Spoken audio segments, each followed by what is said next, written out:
Bueno, y ya para finalizar el tema 4 vamos a hablar de pensamiento y lenguaje y hablaremos de lo que nos quedaría, que serían los trastornos de tipo motor. Bueno, para entender el pensamiento utilizamos como herramienta el lenguaje, por eso pensamiento y lenguaje van unidos. Hay tres grupos de alteraciones del pensamiento: los formales, los de contenido y los vivenciales, las vivencias.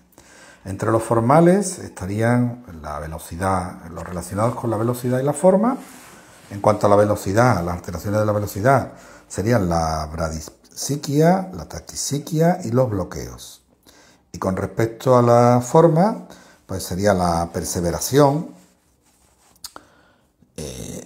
Se da cuando se repite una idea o un pensamiento, siendo imposible un discurso fluido, sino que se persevera en una idea, en un pensamiento de manera automática, pero no se observa un discurso fluido por parte de la persona.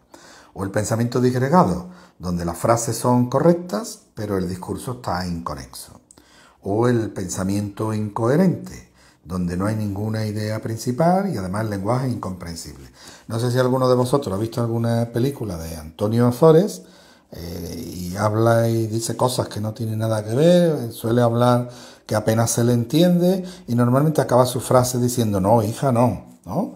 Y dice algo absolutamente incoherente y produce gracia. Bueno, pues muchas veces en algunas personas se da este tipo de lenguaje, pero no produce, no resulta tan gracioso como lo pretende el actor, ¿no? Bueno, otra de las alteraciones serían las de contenido. En estas tendríamos las ideas sobrevaloradas, que son creencias sostenidas que influyen en la conducta, por exageradas y por desproporcionadas.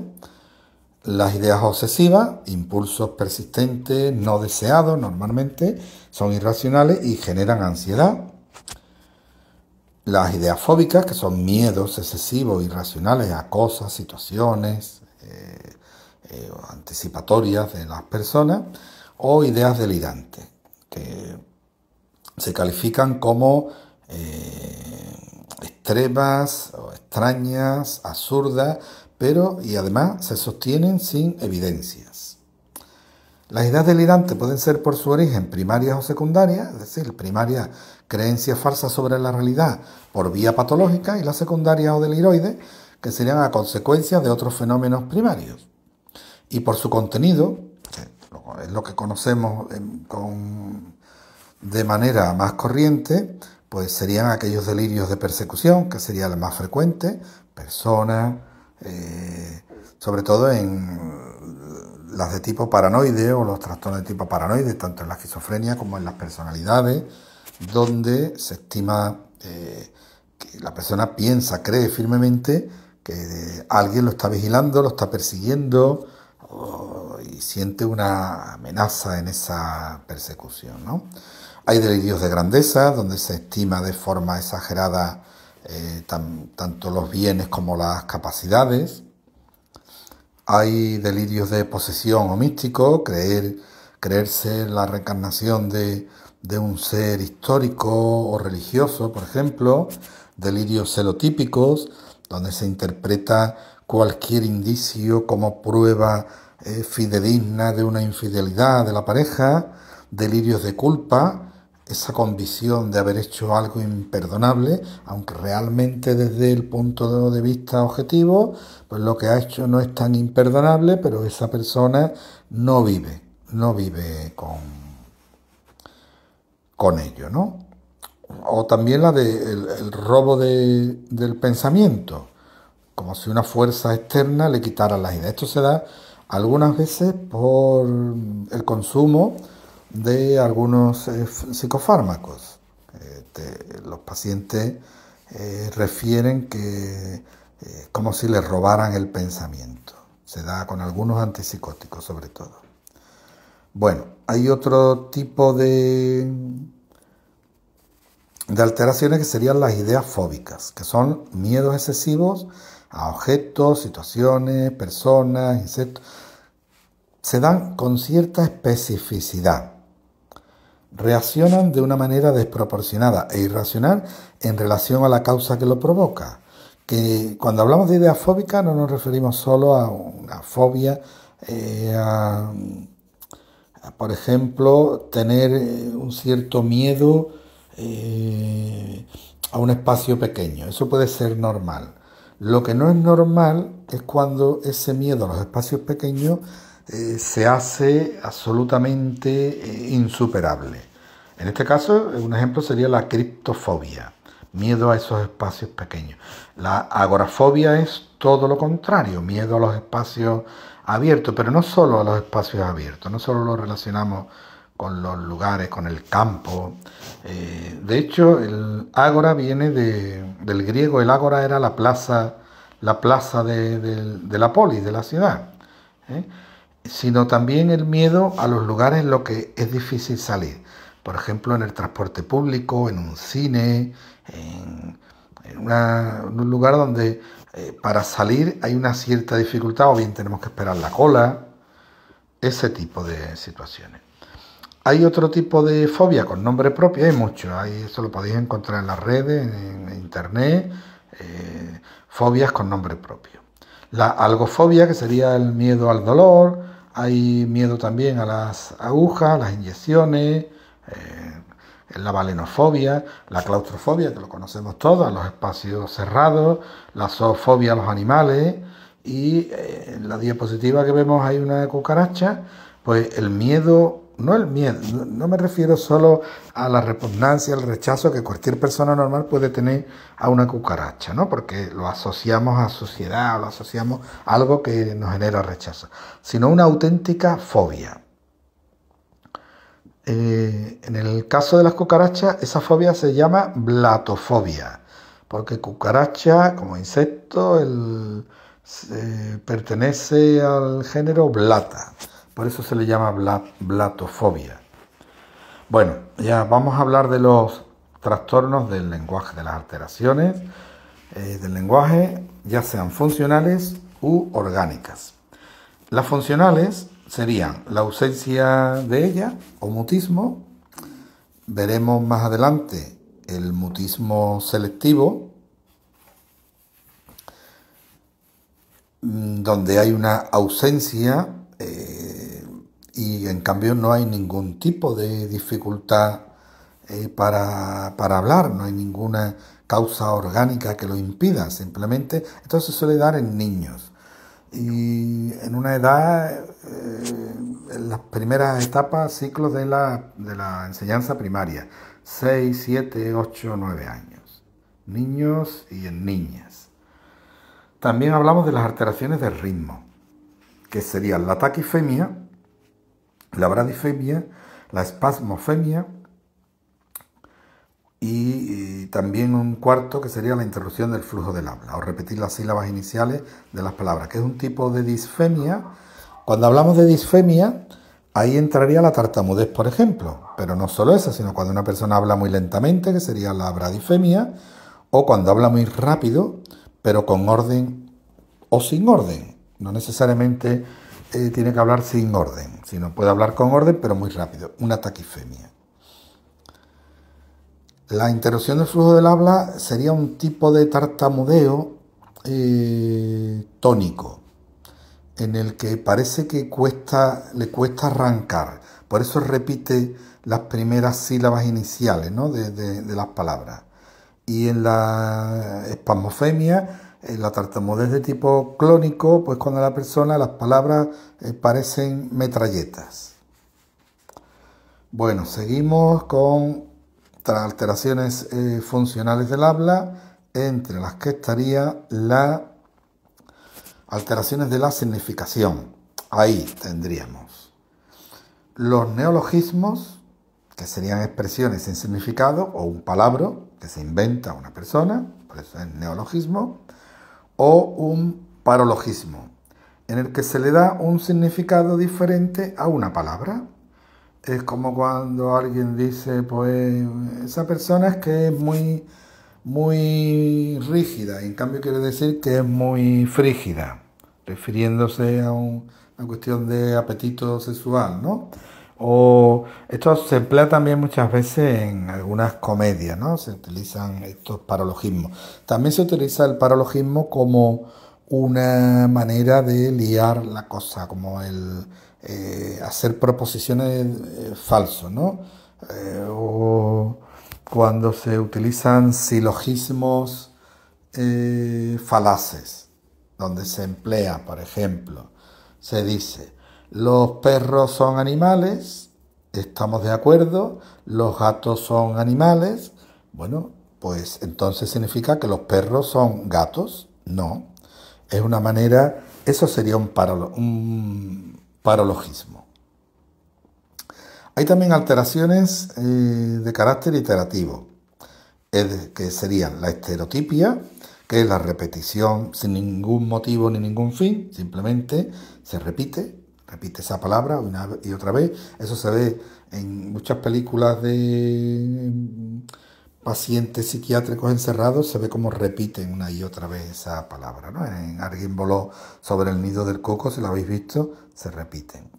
Y la berbigeración, que es una repetición anárquica, que puede ser de tipo palilalia, ecolalia o coprolalia. Palilalia, cuando se repite siempre la última frase. La ecolalia, se repite la última sílaba, como si fuese un eco. O la coprolalia, cuando se repiten continuamente palabras soeces. Coprolalia significaría literalmente hablar caca. Pues hablar de cosas sucias, soeces, vulgares, etcétera. Bueno, ahora vamos a hablar ya por último de los trastornos orgánicos del lenguaje, que serían la afasia y las alteraciones de la articulación. Entre las afasias hay varias clases de afasia, ¿no? Que yo recuerde hasta 7 clases de afasia en función de lesiones cerebrales.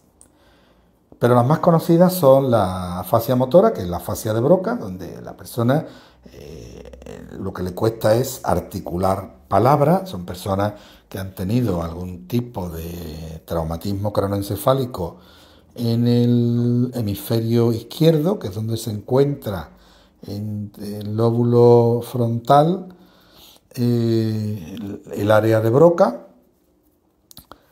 frontal izquierdo, y hace que a esa persona le cueste hablar, articular palabra, aunque sepa y esté conservado su capacidad de razonamiento o pensamiento. Esto genera mucha frustración en estas personas.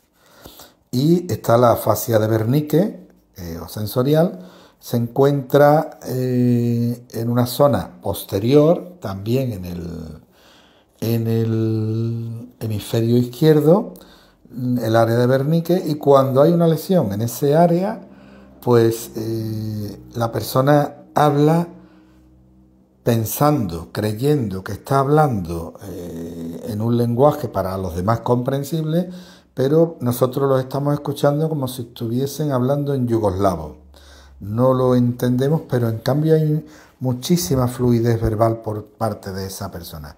Yo he escuchado a una persona con una lesión cerebral en el área de Wernicke y hablaba como si estuviese hablando en arameo, en una lengua que yo no entiendo, pero con auténtica fluidez de palabra.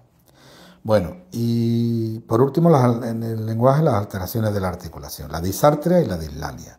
La disartria por problemas en los órganos fonatorios, que una habla de tipo nasal, o personas que tienen el frenillo, la lengua, por algún problema de ese tipo, ¿no? Y no articulan bien determinadas palabras o determinadas sílabas. Y la dislalia, pues, es una dificultad para pronunciar fonemas, sílabas o palabras, y que se da normalmente en niños. Por ejemplo, cuando un niño dice, yo ya me quiero ir para mi taza, y en realidad lo que quieren decir es que se quieren ir para su casa. O esto pan bien, mamá, y cambian la T por la P, la T por la C, cambian, después se les pasa y después recuperan o alcanzan su habla normal. Hablamos por último de las alteraciones de la afectividad y de la psicomotricidad. Con respecto a las alteraciones, a los trastornos de afectividad, son experiencias que definen la vida emocional y pueden ser alteraciones transitorias como la anedonia, la alexitimia, la labilidad afectiva o la incontinencia afectiva. ¿Qué es la anedonia? Pues es un tipo de apatía selectiva hacia cosas que antes, o circunstancias que antes nos producían placer, que nos gustaba hacer, pero ahora no las hacemos. La alexitimia es la incapacidad para percibir los sentimientos de los demás y también para expresar los propios. La labilidad afectiva son cambios emocionales que de la tristeza a la alegría, de la expresión sentimental a esa inexpresión sentimental, o la incontinencia afectiva, que son los excesos de expresiones de afecto, ¿no? Entre las alteraciones duraderas, pues tendríamos la disforia, como un estado de ánimo insatisfactorio o de intranquilidad e inquietud general, la hipotimia o la hipertimia, que serían o un exceso de tristeza en la hipotimia o de alegría en la hipertimia, y que además no se ajusta a una realidad, que no tiene nada que ver con el estímulo o con circunstancias, ¿no? La ansiedad sería una alteración también duradera, aquí como alteración, no como trastorno, sino simplemente como síntoma. Estamos hablando de ansiedad como síntoma, que es la aprensión por la anticipación de un peligro real o imaginario que es percibido como amenaza para esa persona y que puede ser por un estado, el estado de ansiedad en un momento concreto, o como rasgo, es decir, el estilo de afrontamiento que tiene esa persona ante las cosas que le pasan en la vida. Decía Epicteto que no nos perturban las cosas, sino la percepción que de ellas tenemos. Bueno, hablemos ya, para finalizar el tema 4, de la psicomotricidad, que es el comportamiento motor interactuando con el entorno. Las alteraciones se pueden dar por aumento de movimiento o por disfunción de movimiento. Por aumento de movimiento tenemos la agitación psicomotriz, que sería un estado ansioso, eufórico o colérico, que a menudo, ojo, supone o puede suponer una urgencia en general, no solo una urgencia psiquiátrica. Las estereotipias motoras, que son repeticiones de movimiento, de gestos y posturas, que se ven en algunos trastornos del neurodesarrollo, por ejemplo. La acaticia es esa sensación interna de inquietud. Muchas personas, estamos hablando con ellas y las vemos que no paran de moverse, o aunque no se muevan, o de mover los pies, las piernas, y esa sensación interna de inquietud, acaticia. O los tics, que son movimientos involuntarios, repetidos y espasmódicos, normalmente siempre por encima de los hombros. Es muy difícil encontrarnos un tic que le dé a alguien en la rodilla. Normalmente suelen ser en la cara, en algún caso en los hombros, o en algún caso en las manos, pero llevados a la cara o llevados a la cabeza y tal. Hay un tipo de tics que lo veremos más adelante, que es el síndrome de Gilles de Latour, que además de ti va acompañado de otras respuestas verbales. Bueno, y las alteraciones por disfunción de movimiento, que serían la bradicinesia, que es un retardo de movimiento, que suele ir acompañado por un retardo en la actividad mental también. La inhibición psicomotriz, que está relacionado con sentimientos de tristeza, de desesperanza, con llantos espontáneos. El estupor, que es una reducción importante de la actividad motora y verbal, sin respuesta a los estímulos externos. La catatonia, que actualmente varía del concepto que se tenía anterior, porque podemos hablar de inmovilidad motora, que sería la cataplegia, la actividad excesiva motora, que sería una agitación catatónica, o el negatovismo extremo o mutismo, movimientos voluntarios peculiares, etcétera, que son estereotipias, gesticulación exagerada o se adoptan posturas de carácter extravagante, ¿no? Todo ello entraría en el espectro de la catatonia. Y la catalepsia y flexibilidad cérea, digo cérea como sería un cirio de vela, ¿no? Es una actitud inmóvil con la musculatura rígida y que permite colocar a una persona en una postura forzada, ingravitatoria, durante un tiempo, y que si esa persona, tal como la doblamos, la ponemos entre dos sillas, adopta como si pusiéramos ahí un cirio, una vela grande, se curva un poco, pero mantiene esa curvatura. Por eso se llama flexibilidad cérea.